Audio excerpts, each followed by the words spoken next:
Puerto Rico is paradise, beaches, lush mountains, and a rich culture.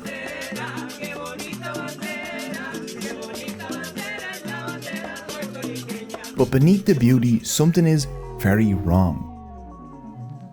In 2006, nearly 4 million people lived here. By 2100, it'll be 1 million. That is insane. Puerto Rico, a US territory but not a state, is the poorest, most unequal part of the United States, and it's in freefall. A 20-year economic crisis, austerity, hurricanes, earthquakes, and a pandemic hit the island hard. And instead of help rebuilding, Puerto Ricans got skyrocketing costs, privatized services, and mass displacement. But here's the thing, Puerto Rico isn't poor. It made American tycoons rich off sugar, then it became a shining star of development, one of the richest places in the Americas, the Caribbean's manufacturing powerhouse, pumping out life-saving medicines and medical equipment. But all that wealth was drained off the island. Since 2006, 15% of Puerto Ricans have left. Puerto Rico now has the 7th oldest population on Earth. The tax base is shrinking as young people flee while more and more people enter retirement. Puerto Rico's birth rate is the 7th lowest in the world. It's lower than Japan's. Nearly half the population lives below the poverty line. And despite paying more for electricity than anywhere else in the United States, rolling blackouts frequently plunge Puerto Rico into darkness for weeks, if not months at a time. In order to resolve its $123 billion debt since 2016, Puerto Rico hasn't even been ruled by its own government. An unelected fiscal control board, nicknamed the La Junta, handpicked by the US president, calls the shots. And Puerto Ricans, despite being US citizens, can't vote for the president that appoints them. The local government has sold out the country as a paradise for the ultra-rich. Dorado, Puerto Rico, and I bought this $16 million house. Now, real estate tycoons, YouTubers, and crypto traders have flocked to the island in their thousands to live in a sunny US territory while paying no taxes. A Puerto Rico without Puerto Ricans is arriving fast, and this is the story of how we got here. The timeless surf pounds this Caribbean shoreline of what Christopher Columbus dubbed El Puerto Rico. This is Puerto Rico, called Borican in the original Taino language, which is why Puerto Ricans call themselves Boricuas. Now you might be wondering why this island, all the way over here, is part of the United States. For over 400 years, Puerto Rico was a Spanish colony with no political autonomy. Que Colón descubrió estas tierras, vinieron y se apoderaron de las tierras que había aquí. Y no tan solo se apoderaron de la tierra, sino que esclavizaron a sus verdaderos dueños, a los indios. Pues se fue desarrollando la agricultura. Durante la época de España aquí se desarrolló una gran industria del café, sobre todo, ¿no? But by the late 1800s, things were changing. In 1897, growing anger with Spanish rule fueled independence movements in Cuba and Puerto Rico. Faced with mounting resistance, Spain finally caved, granting both islands limited self-rule with elected parliaments. Puerto Ricans finally got a taste of freedom. Just a few months later, the US declared war on Spain.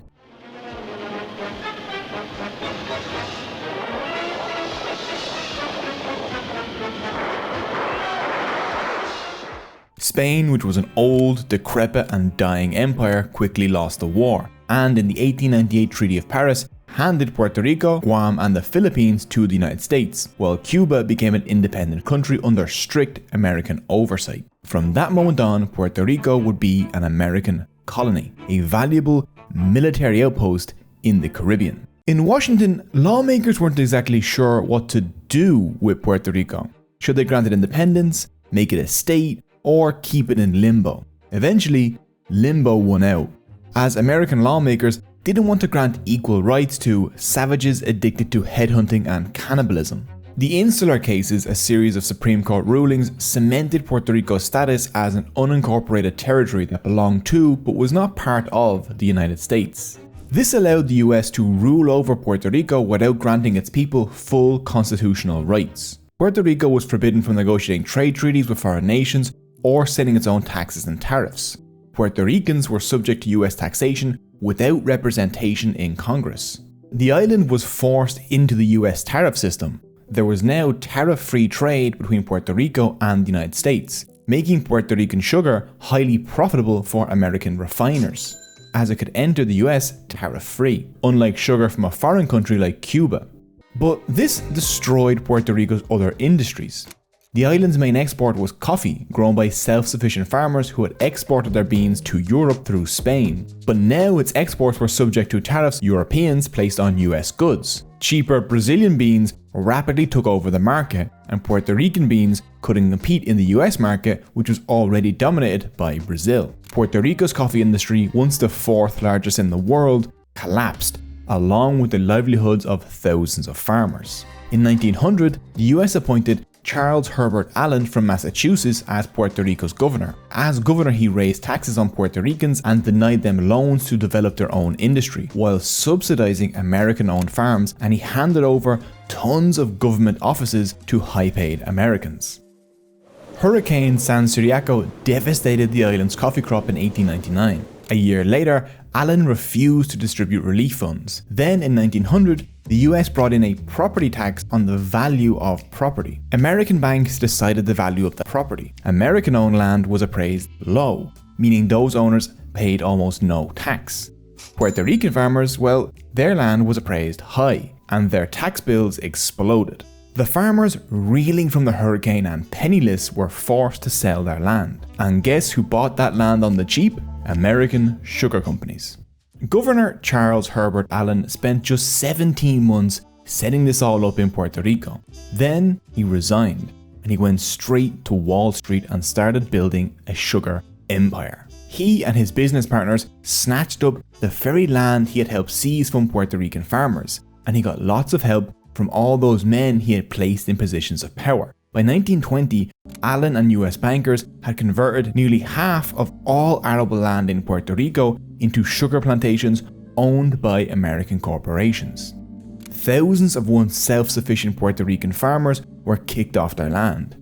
Now they worked as landless wage laborers, paid starvation wages on plantations on the land that they had been displaced from. While Wall Street made millions, sugarcane workers on the island earned just 75 cents a day, less than half of what they made under the Spanish.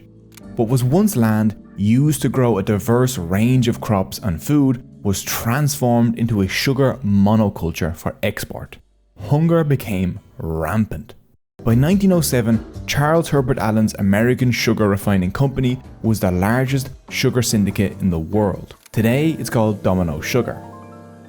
The profits from Puerto Rico's sugar industry flowed directly to the United States, with no reinvestment in the local economy. The work of Puerto Ricans helped to develop the US, while their home remained stagnant. Without capital, Puerto Ricans couldn't build their own industries. A local middle class never emerged, and the island remained economically stunted.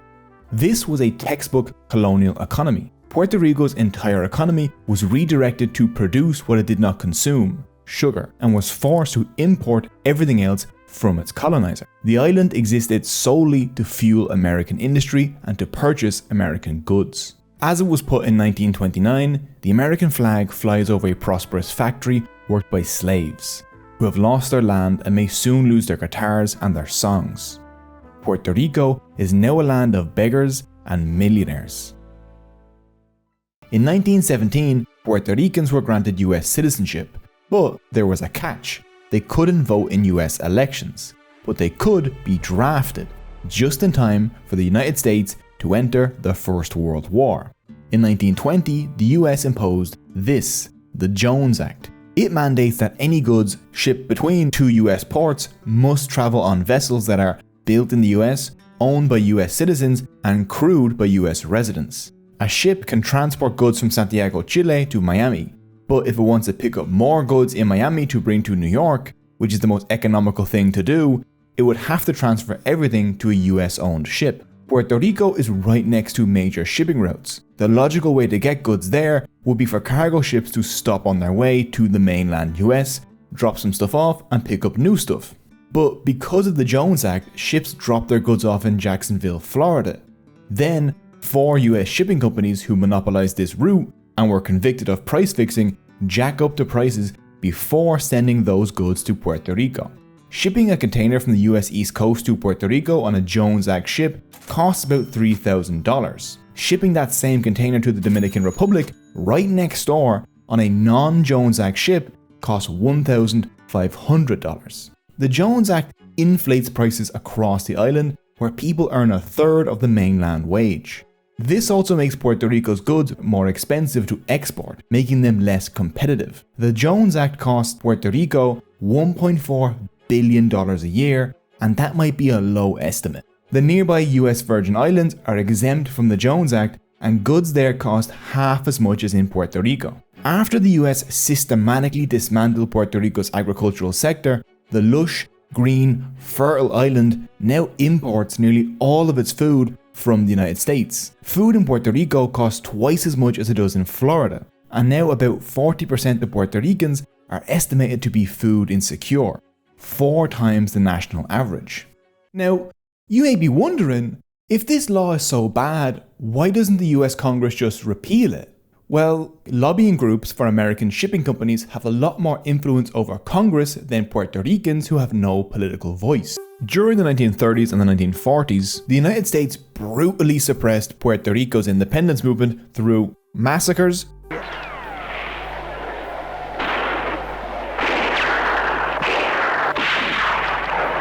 the criminalization of the Puerto Rican flag, and the arrest of thousands of Puerto Ricans and the murder of independence leaders. To quell dissent, the US government collaborated with anti-independence groups to enact limited reforms. In 1952, the colonial status was modified to become the Commonwealth, a free associated state.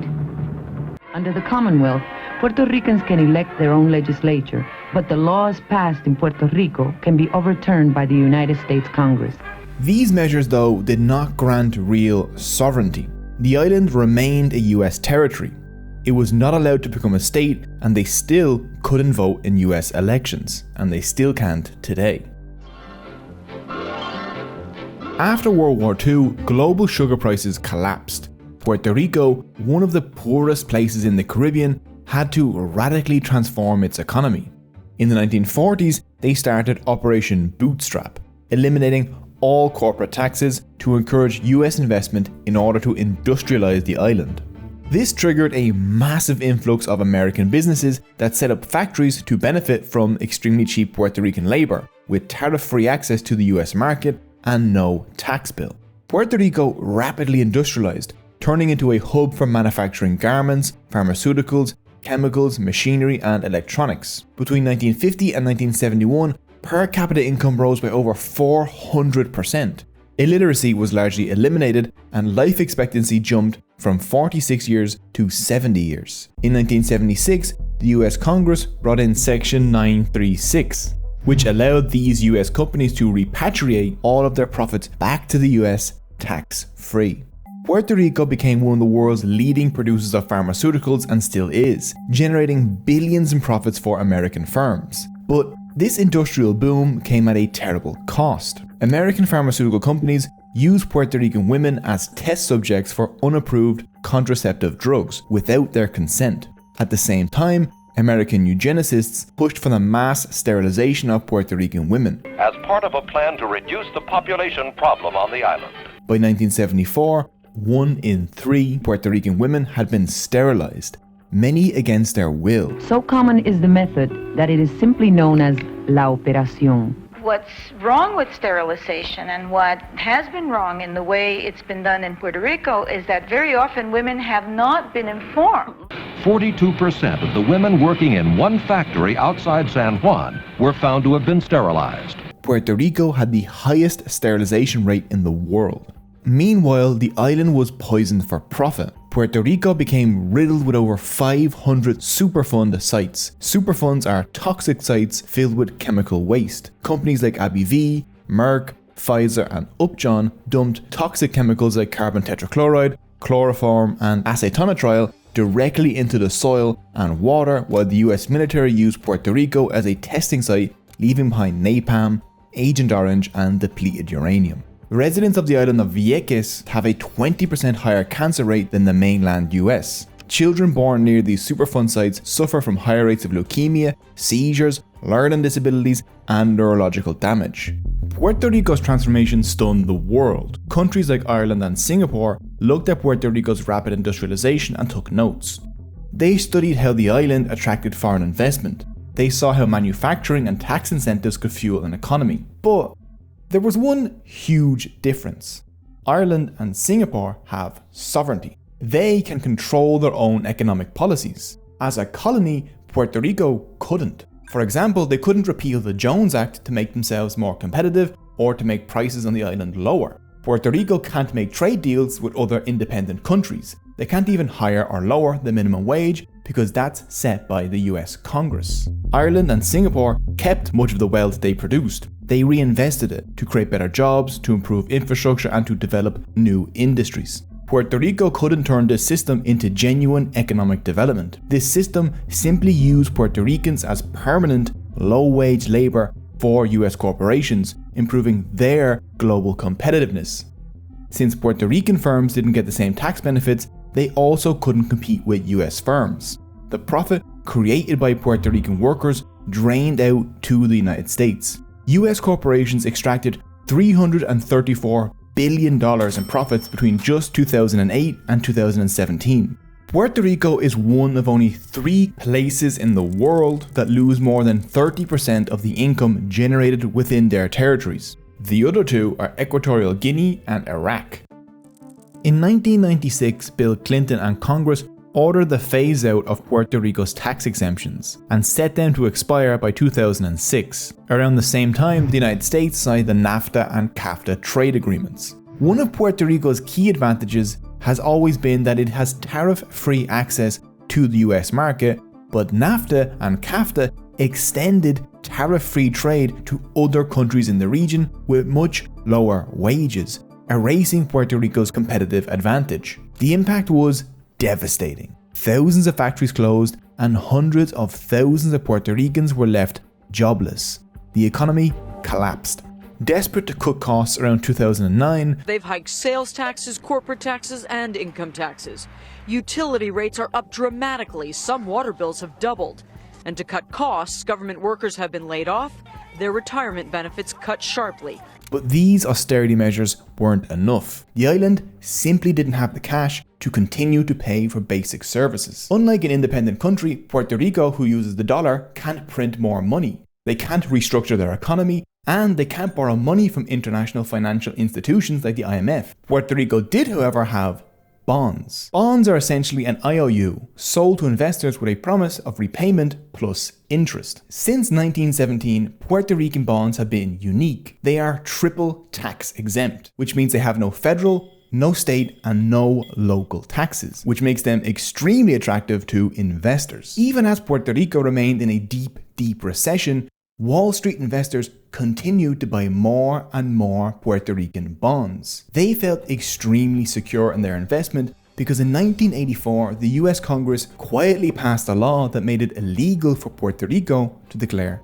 bankruptcy. Investors assumed that they would get paid no matter what. As the 2008 financial crisis hit, Puerto Rico's economy continued to nosedive, and the government issued more and more bonds just to cover basic expenses, and their debt was beginning to crush them. For example, in 2011, Puerto Rico sold $1.1 billion in bonds, of which $850 million was used to pay previous debts. In 2017, they raised their 7% sales tax to 11.5%, making it the highest sales tax in the United States, and every single cent of that tax went to paying debt. By 2017, Puerto Rico's debt had skyrocketed to $74 billion, or $123 billion including pension obligations. Wall Street, knowing that Puerto Rico had limited options, was extremely predatory with the loans they offered. A huge chunk, about $37.8 billion of that $74 billion debt, came from capital appreciation bonds. These are essentially the payday loan version of bonds. The original principal on those loans was just $4.3 billion. The remaining $33.5 billion is pure interest. In 2014, Puerto Rican bonds were declared junk, and the island lost the ability to borrow any more money. In 2015, Puerto Rico tried to pass a law which would allow it to restructure its debt. The US Supreme Court struck that law down. And so the economy continued to crash. On June 28, 2015, a debt repayment bill of $58 million was due. Puerto Rico couldn't pay it. The governor was forced to publicly declare the debts are not payable. And let me put this very clear. We are out of cash. As Puerto Rico spiraled deeper into crisis, Vulture funds swooped in. Vulture funds are firms that specialize in profiting off financial collapse. They buy a country's debt for pennies on the dollar from bondholders who have written it off as a loss. They then drag the indebted country into court, almost always in New York, to demand full repayment, squeezing massive returns from crippled economies. Vulture funds have infamously drained Greece, Argentina, the Congo, and other indebted countries of billions. The investor Paul Singer of Elliott Management, known as the Doomsday Investor, sued Argentina and won a 1,380% return on their original investment. In the war-torn Congo, in order to collect $10 million worth of debt that he bought, Singer started seizing about $400 million worth of the poor nation's assets. In Peru in the year 2000, as their president Alberto Fujimori fled charges of corruption and human rights abuses, Paul Singer offered him a private plane to escape on, but first he had to transfer $58 million from the nation's treasury to Singer, which he did.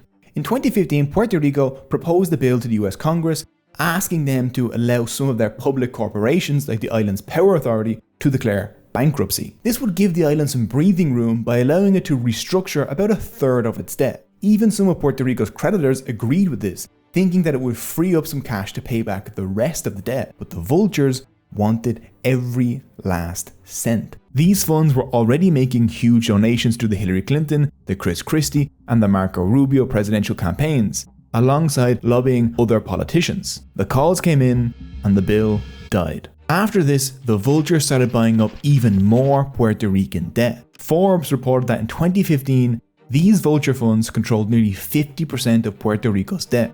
In 2016, to ensure that creditors got paid, the US Congress passed PROMESA, which imposed on Puerto Rico a fiscal management and oversight board, an unelected, unaccountable board whose only mission was to get Puerto Rico back to repaying its debts and back into a position where it could borrow money. It's known locally as La Junta because the board has absolute power and can overrule any Puerto Rican law. La Junta's 7 members are handpicked by the US president with no input from Puerto Ricans. Despite being imposed by the US Congress, it is Puerto Ricans who will foot the $1.5 billion bill for La Junta. La Junta's executive director earns $625,000 a year, which is about 30 times the median Puerto Rican household income. Many of the people assigned to La Junta have connections to the financial world, many of whom helped to create the debt crisis in the first place. Now their job was to extract every last cent from working Puerto Ricans for the next 40 years. To ensure that Wall Street and the vultures got paid, La Junta imposed a brutal austerity program on Puerto Rico that hiked tolls, water and electricity costs, lowered the minimum wage,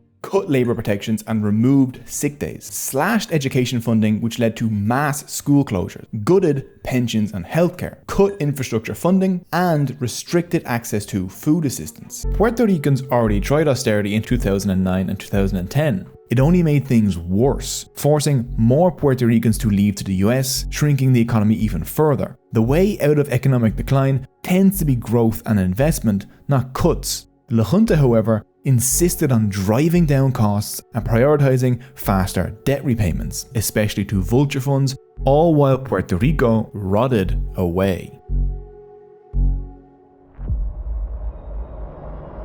You have to evacuate, otherwise you're going to die.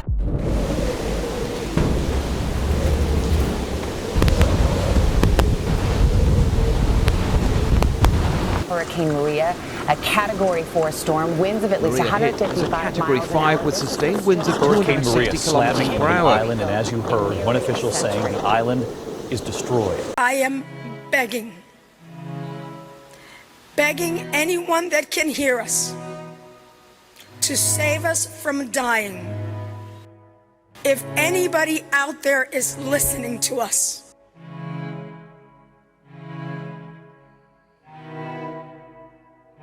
This morning, harrowing accounts of survival are emerging after Hurricane Maria's devastating blow to Puerto Rico.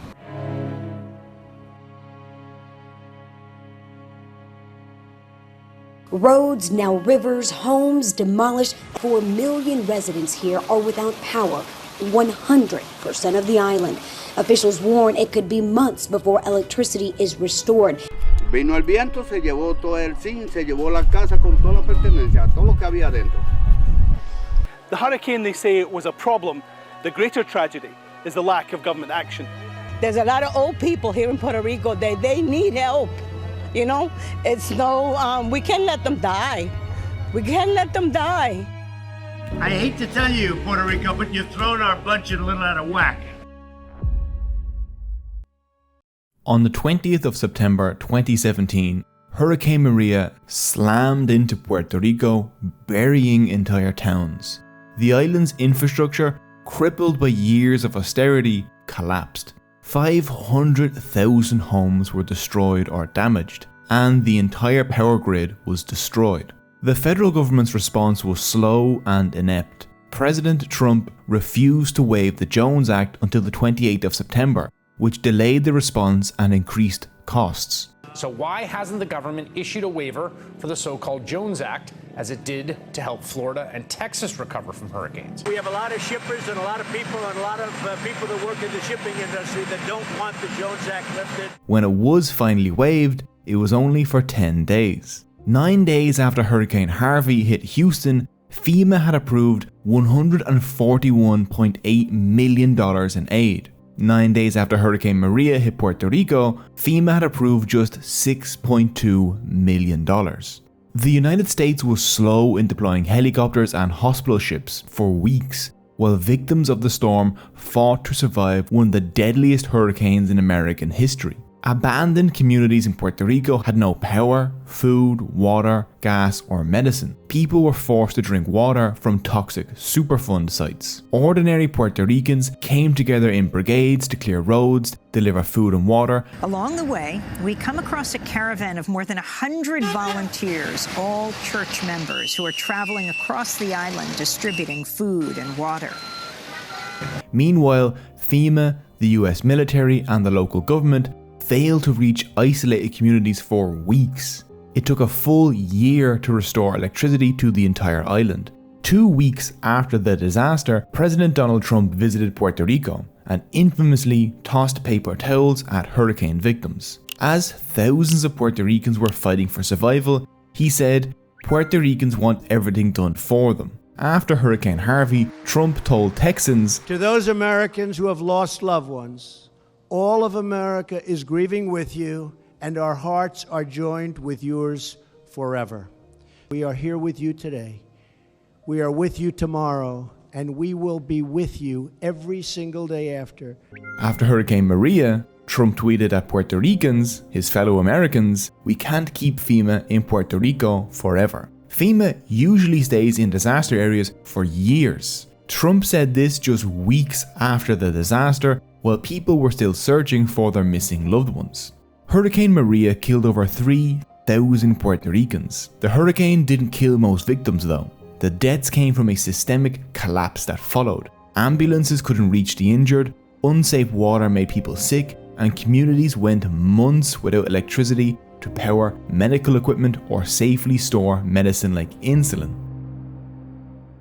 The vultures began to circle again. The firm Golden Tree bought millions in Puerto Rican debt for 15 cents on the dollar in the aftermath of Hurricane Maria. They'll make about $160 million off that investment, which Puerto Ricans will pay for. After Hurricane Maria and the series of earthquakes in 2020, Puerto Ricans were just trying to survive. While they were distracted, La Junta moved to privatize all of Puerto Rico's public assets. Tolls, ferries, PREPA, which is the island's power authority, were all handed over to private corporations, with no vote, no oversight, but with massive price increases. In 2021, Luma Energy took over Puerto Rico's energy grid under a 15-year contract that required no investment from Luma, but required PREPA to pay Luma $125 million a year. Luma fired experienced workers, dismissed union contracts, and raised energy rates 7 times. Despite Puerto Ricans handing over hundreds of millions of dollars to Luma, outages are now longer and more frequent than they were under PREPA even after Hurricane Maria. Half of the island went dark on New Year's 2024, soon after a price increase. This is the price of electricity in the US over the last 10 years. This is Puerto Rico. Puerto Ricans pay around double the US rate for electricity. This is a major obstacle to economic recovery. High electricity rates drive up business costs, they drain household incomes, and they make basic survival difficult. Hace 8 meses que estamos sin luz, no tenemos agua, estamos prácticamente abandonados. Porque nadie ha venido a agencias de gobierno, no ha venido nadie. Necesitamos el servicio eléctrico porque yo soy asmático, mi hijo es asmático, ella es cardíaca, diabética, necesita la energía eléctrica para el medicamento, para la insulina. Puerto Rico's energy grid is based on oil and gas, but the island has no oil or gas, forcing it to import fuel on expensive Jones Act ships. Solar and wind energy are abundant on the island. After Hurricane Maria, communities with solar power had electricity for months while everyone else was in the dark. We were extremely happy to learn the solar system in Casa Pueblo was intact. We were the only place in town with power, and we were able to be a source of energy for the community. There is a massive movement on the island demanding to rebuild a grid based on renewables, which would create a more reliable and safer energy grid while reducing costs, creating jobs, and helping pay down the debt. As of 2025, only 7% of Puerto Rico's grid is renewable because importing oil and gas is far more profitable for American energy companies, so the grid is being rebuilt on the same expensive, unreliable fossil fuel system that has already failed. Hurricane Maria devastated Puerto Rico's public education system, causing hundreds of millions in damage. After the storm, locals rushed to help clear away the debris and save books and equipment. Governor Ricardo Rosselló and La Junta rewarded them with massive layoffs and closures, shutting down over 670 schools. Only 800 schools remain open. Families were forced to move to closer schools, which were now overcrowded and underfunded. As Puerto Rico's public education system was dismantled, for-profit charter schools were forced on the island. Charter schools take on fewer disabled and poor students, they have lower graduation rates, and they force families into debt at much greater rates. Charter schools do, however, benefit people who own Puerto Rican debt. Apollo Education Group, a for-profit school corporation and target of many federal investigations, owns Puerto Rican debt. Puerto Rico's education system has been dismantled on an island where over 50% of children live in poverty, cutting Puerto Rico's future off at the knees, forcing many families that want a good education to leave the island. Unlike for-profit schools, the University of Puerto Rico has the best graduation rate on the island. With 64% of its students coming from low-income backgrounds, the UPR is vital in raising people into the middle class. Rather than rebuilding this crucial asset, La Junta slashed its budget by 50% and raised tuition by 300%. This despite the fact that research has shown that every $1 million invested in the university yielded a return of $1.6 million. Enrollment has plummeted and fields critical to Puerto Rico's recovery, medicine, engineering and law, were gutted. Its neurosurgery program lost accreditation due to a lack of funding. Puerto Rico used to have the best healthcare outcomes in Latin America. Its public healthcare was free to nearly everyone on the island. In 1993, the governor Pedro Rosselló privatized Puerto Rico's public healthcare system, much like how his son Ricardo Rosselló sold off Puerto Rico's education system. The results have been disastrous. Puerto Rico pays into Social Security and Medicare like any US state, but when it comes to healthcare funding, Puerto Rico receives a fraction of what US states receive. Insurance companies frequently refuse to reimburse already low-paid doctors. Puerto Rico pays to train specialists who then leave for better-paying jobs in the States. In 2009, there were 14,500 doctors on the island. Today, there are 9,000 to serve 3.2 million people. Puerto Ricans suffer higher rates of asthma, diabetes, heart disease, HIV/AIDS, and preterm births than any US state. Between 2001 and 2025, Puerto Rico's population shrank by 15%. By 2050, it's projected it will decline by 40%. hundreds of thousands of working age adults gone, driven out by economic collapse, austerity and rising costs. They leave because they have no choice. Puerto Rico is aging. Waiting rooms of underfunded clinics overflow with anxious seniors, and the few young people who stay behind struggle to find financial stability. They have fewer children than almost anywhere else on Earth. This shrinks the tax base, stunting any possible economic growth. More people of Puerto Rican descent live on the mainland US than on the island. Puerto Rican workers earn much less than their counterparts do in the States, despite a high cost of living and fewer federal benefits. Even after Bill Clinton's repeal of Section 936, Puerto Rico still offers massive tax breaks to corporations. Manufacturers, mostly big pharma companies, extracted $100 billion in tax breaks from 2017 to 2023. But now the government is begging the ultra-wealthy to come live on the island. A law, Act 60, offers wealthy Americans tax exemptions from federal and local taxes, capital gains tax, and taxes on passive income. This offer is not available to locals. Yes, but crypto millionaires are flocking to Puerto Rico. That's because if you spend at least half the year on the island, you're free of taxes on capital gains. What a deal. The result is that the ultra-rich have swooped down to Puerto Rico to buy cheap land from Puerto Ricans devastated by Hurricane Maria and years of austerity. So we had a big hurricane in 2017, and that was amazing for the island. Brock Pierce, crypto visionary and Bitcoin billionaire, relocates to Puerto Rico in the aftermath of Hurricane Maria. I only casually observed Brock Pierce's entry into Puerto Rico and the claims that he was going to make it into a crypto utopia. But I'm well aware that the reason to go to Puerto Rico is for the tax benefits. I'm clearly not here for those economic incentives. The stuff that I'm interested in are the things like helping Puerto Rico. I'm living a life in service.